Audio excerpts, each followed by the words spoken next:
Hello friends, welcome back. आपल्या अकॅडमीच्या YouTube चॅनलमध्ये तुमचं स्वागत आहे. लास्ट लेक्चरमध्ये आपण आयोनायझेशन एन्थाल्पी हा पॉईंट डिस्कस करत होतो. लास्ट लेक्चरला आपण बघितलं की आयोनायझेशन एन्थाल्पी म्हणजे काय, आयोनायझेशन एन्थाल्पीची डेफिनेशन काय, सक्सेसिव्ह आयोनायझेशन एन्थाल्पीज म्हणजेच first ionization enthalpy, second ionization enthalpy आणि थर्ड आयोनायझेशन एन्थाल्पी, त्यांच्यामधलं आपण रिलेशन पण बघितलं. त्याच्यानंतर मग आपण बघितलं ते म्हणजे factors affecting ionization enthalpy.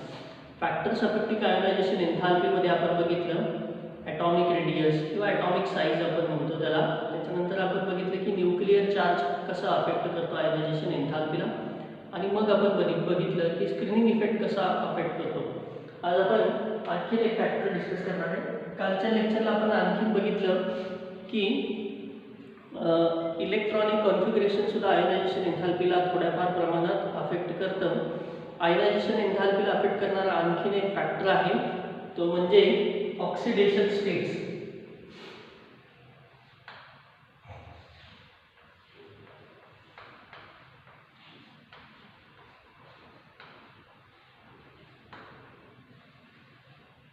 For example,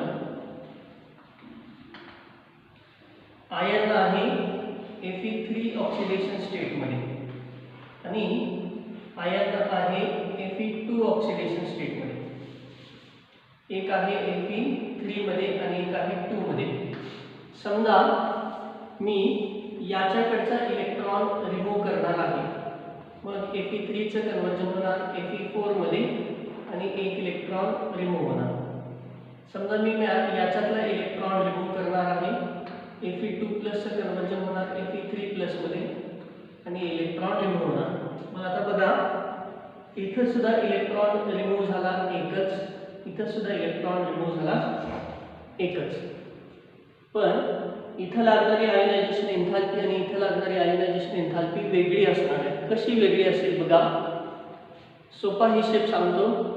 जितकी ऑक्सिडेशन स्टेट कमी तितकी आयोनायझेशन एन्थाल्पी कमी, जितकी ऑक्सिडेशन स्टेट जास्त तितकी आयोनायझेशन एन्थाल्पी जास्त. इथं ऑक्सिडेशन स्टेट 3 आहे आणि इथं 2 आहे. 3चं 4 होणार आहे, 2चं 3 होणार आहे. म्हणजे इथं ऑक्सिडेशन स्टेट जास्त आहे, ऑब्वियसली इथं आयोनायझेशन एन्थाल्पी व्हॅल्यू जास्त असेल. इथं ऑक्सिडेशन स्टेट कमी आहे, ऑब्वियसली इथं आयोनायझेशन एन्थाल्पी व्हॅल्यू सुद्धा कमी असेल. असा सिंपल हिशेब आहे की जो ऑक्सिडेशन स्टेट हा एक फॅक्टर आयोनायझेशन एन्थाल्पीला अफेक्ट करतो. आयोनायझेशन एन्थाल्पीला अफेक्ट करणारा शेवटचा फॅक्टर तो म्हणजे पेनिट्रेशन पॉवर.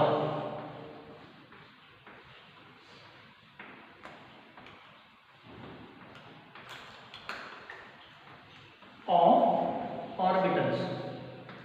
आता कसं आहे बघा की तुम्हाला या 11th मध्येच एक टॉपिक शिकायला आहे, स्ट्रक्चर ऑफ ॲटम किंवा त्याला आपण ॲटॉमिक स्ट्रक्चर असं म्हणतो. त्या टॉपिकमध्ये तुम्हाला होणार आहे की न्यूक्लियसच्या अराउंड जो इलेक्ट्रॉन शेलमध्ये फिरत असतो तो इलेक्ट्रॉन त्या शेलचे परत सबशेल पडतात आणि त्या सबशेलमध्ये ऑर्बिटल असतात. त्या ऑर्बिटल्सला आपण नावं देतो S orbital, P orbital, D orbital आणि एफ ऑर्बिटल. या ऑर्बिटलवरूनच ॲक्च्युली पिरियडिक टेबलचे ब्लॉक पडलेले आहेत, S block, P block, D block आणि F block. Penetration power of s orbital is greater than p orbital, p orbital is greater than d, d orbital is greater than f. म्हणजे electron जर s orbital मध्ये असेल तर त्याची penetration power जास्त असते, म्हणजे तो न्यूक्लियसच्या जास्त जवळ असतो, म्हणून s मध्ये इलेक्ट्रॉन काढणं खूप अवघड असतं. p असेल तर न्यूक्लियस पासून त्या मानाने थोडा लांब असतो, मग त्याला मात्र इलेक्ट्रॉन तिथला रिमूव्ह करता येतो आपल्याला. आणि हा शेवटचा फॅक्टर होता की जो आयोनायझेशन एन्थाल्पीला अफेक्ट करतो. मग आता बघा, आयोनायझेशन एन्थाल्पीला अफेक्ट करणाऱ्या फॅक्टरमध्ये atomic size, nuclear charge, screening effect, त्याच्यानंतर इलेक्ट्रॉनिक कॉन्फिगरेशन, ऑक्सिडेशन स्टेट आणि पेनिट्रेशन पॉवर ऑफ ऑर्बिटल. आता आपण थोडा वेगळा पॉईंट बघणार आहे, that is applications of ionization enthalpy. असं काय ॲप्लिकेशन आहे किंवा आयोनायझेशन एन्थाल्पीचा असा काय यूज आहे नॉर्मली, तो आपण बघणार आहे. applications of ionization enthalpy.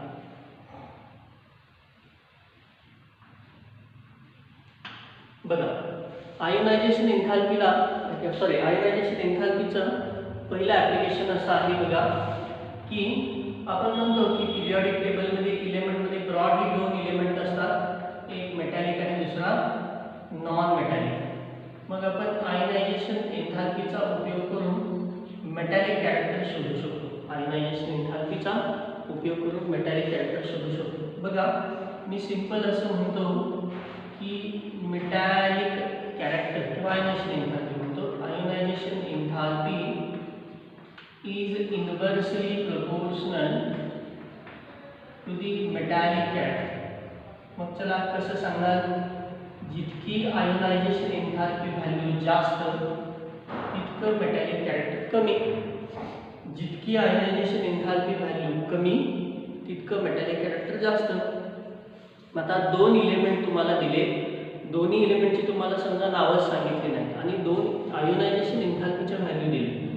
से एकाची आयोनायझेशन एन्थाल्पी काहीतरी 15 इलेक्ट्रॉन व्होल्ट आहे, दुसऱ्याची आहे 20 इलेक्ट्रॉन व्होल्ट, आणि तुम्हाला म्हटलं की या दोन्हीमध्ये मेटॅलिक कॅरेक्टर जास्त कोण दाखवेल, ऑब्व्हियसली कमीवाला 15 इलेक्ट्रॉन व्होल्टवाला मोर मेटॅलिक असेल ॲज कम्पेअर्ड टू 20 इलेक्ट्रॉन व्होल्टवाल्या एलिमेंटपेक्षा. आयोनायझेशन एन्थाल्पीचा आणखीन एक ॲप्लिकेशन आहे आयोनायझेशन एन्थाल्पीचं, ते म्हणजे रिॲक्टिव्हिटी. आयोनायझेशन एन्थाल्पी ही रिॲक्टिव्हिटीशी सुद्धा इनव्हर्सली प्रोपोर्शनल आहे.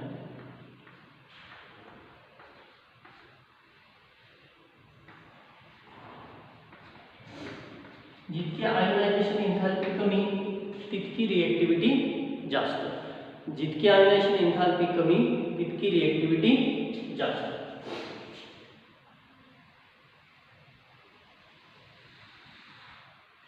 आयोनायझेशन एन्थाल्पीचं आणखीन एक ॲप्लिकेशन आहे. आयोनायझेशन एन्थाल्पीचं ॲप्लिकेशन आहे रिड्युसिंग कॅरेक्टर.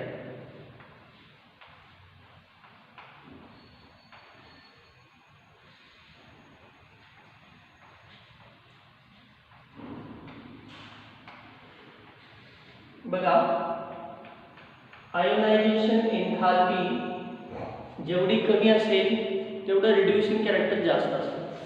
म्हणजे सुद्धा इथं सुद्धा रिलेशन कसं आहे तर inverse relation is that is reducing character is inversely proportional to the ionization enthalpy.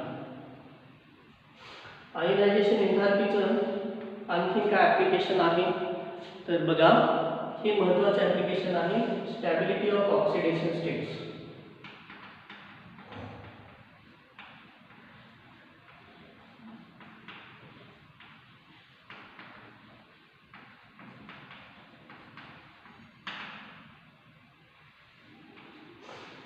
समजा तुम्हाला एखाद्या एलिमेंटच्या दोन ऑक्सिडेशन स्टेट दिलेले आहेत.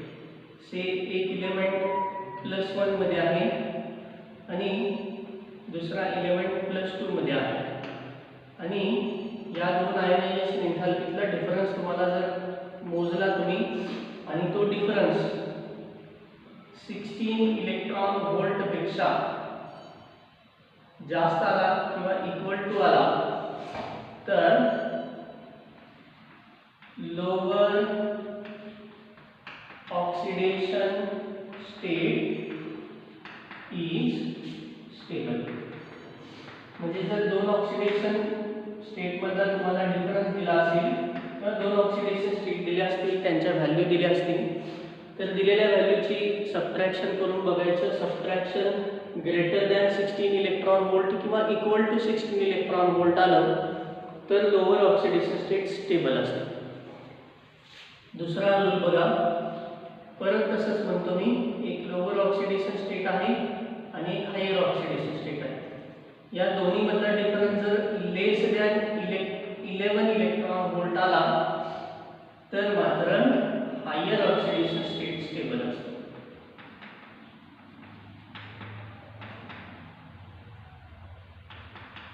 त्याच्यावरती IIT ला किंवा नीटला बऱ्याचदा प्रश्न आलेले आहेत ॲल्युमिनियमवरती. देन पाचवं याचं ॲप्लिकेशन आहे ते म्हणजे बेसिक नेचर.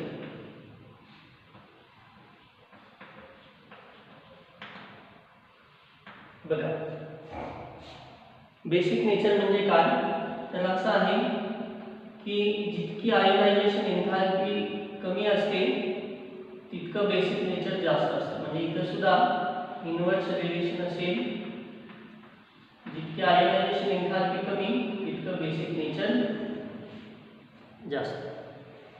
आणखीन एक पॉइंट आहे 6 नंबर, त्याला आपण म्हणूया आयनिक नेचर. बघा जितकी आयोनायझेशन एन्थाल्पी कमी तितकं आयनिक नेचर सुद्धा जास्त.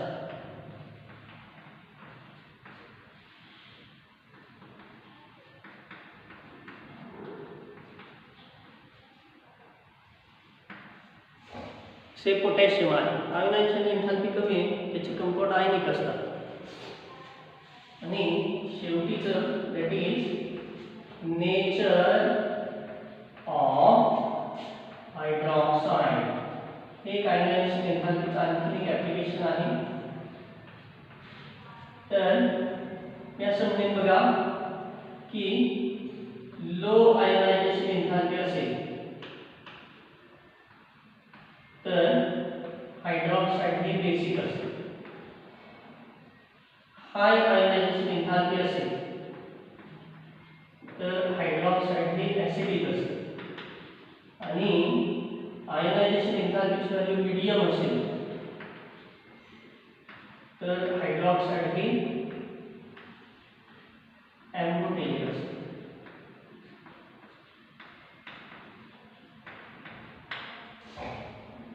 ॲसिडिक, बेसिक आणि एम्फोटेरिक. एम्फोटेरिक म्हणजे ते ॲसिड म्हणून पण बिहेव करतं, बेस म्हणून पण बिहेव करतं.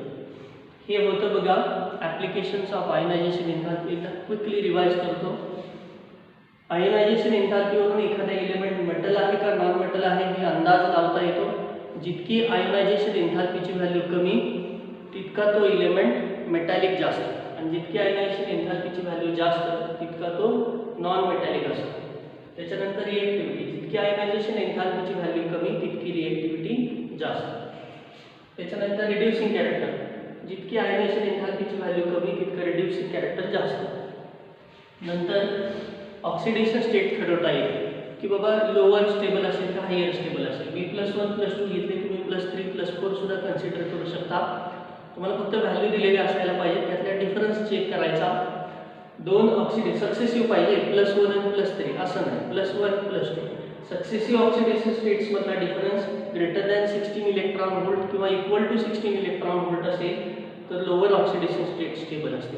पण तो difference less than 11 electron volt आला की मग मात्र हायर ऑक्सिडेशन स्टेट स्टेबल असते. त्याच्यानंतर तो जो मेटल आहे, नॉन मेटल आहे, इलेमेंट आहे, तो इलेमेंट नेचरमध्ये कसा आहे हे सांगते आयोनायझेशन एन्थाल्पी किंवा त्याचे कंपाऊंड्स. बेसिक इन नेचर कधी जितकी आयोनायझेशन एन्थाल्पी कमी तितकी ते बेसिक असतात. तसंच आयनिक एन्थाल्पी, आयोनायझेशन एन्थाल्पीवरून तुम्ही आयनिक नेचर सांगू शकता. सोडियम क्लोराईड हा आयनिक काय आहे तर सोडियमची आयोनायझेशन एन्थाल्पी कमी आहे, म्हणजे तो कंपाऊंड तयार करताना आयनिक तयार करेल का नॉन आयनिक तयार करेल हे पण सांगता येतं. आणि फायनली आयोनायझेशन एन्थाल्पीवरून त्या जो कोणी इलेमेंटबद्दल आपण बोलतोय त्याचे जे कंपाऊंड्स आहेत ते बेसिक असतील का ॲसिडिक असतील का एम्फोटेरिक असतील हेही सांगता येईल. मग हे झालं की आता आपण शेवटीचं बघूया, ते म्हणजे periodic trends in ionization enthalpy. आता बघूया आपण पिरियॉडिक ट्रेंड्स.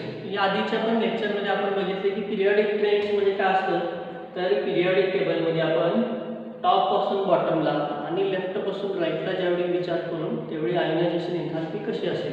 मी तुम्हाला सिंपल गोष्ट सांगतो बघा कसं लक्षात ठेवा. Ionization enthalpy is inversely proportional to atomic radius किंवा ॲटॉमिक साईज. जितकी ॲटॉमिक साईज जास्त तितकी आयोनायझेशन एन्थाल्पी कमी, आणि जितकी ॲटॉमिक साईज कमी तितकी आयोनायझेशन एन्थाल्पी जास्त. थोडं लक्ष द्या बघा. आपण असं बघितलंय की पिरियॉडिक टेबलमध्ये टॉपपासून बॉटमला येताना ॲटॉमिक साईज वाढत जाते. अगेन आय रिपीट, पिरियॉडिक टेबलमध्ये एखाद्या पर्टिक्युलर ग्रुपमध्ये टॉप पासून बॉटमला येताना आयोनायझेशन एन्थाल्पी वाढते, सॉरी ॲटॉमिक रेडियस वाढते. अगेन आय रिपीट, एखाद्या पर्टिक्युलर ग्रुपमध्ये टॉप पासून बॉटमला येताना ॲटॉमिक साईज वाढते. मग ॲटॉमिक साईज वाढत असेल तर आयोनायझेशन एन्थाल्पी काय होणार आहे, कमी होणार आहे. म्हणून मी इथं असं लिहितो IE decrease from top to bottom. पण आता बघा, पिरियॉडिक टेबलमध्ये आपण एखाद्या पर्टिक्युलर पिरियडमध्ये ज्यावेळी विचार करतो लेफ्ट पासून राईटला, त्यावेळी मात्र ॲटॉमिक साईज कमी होते. ॲटॉमिक साईज कमी होते म्हणजेच काय वाढेल सांगा, आयोनायझेशन एन्थाल्पी वाढेल.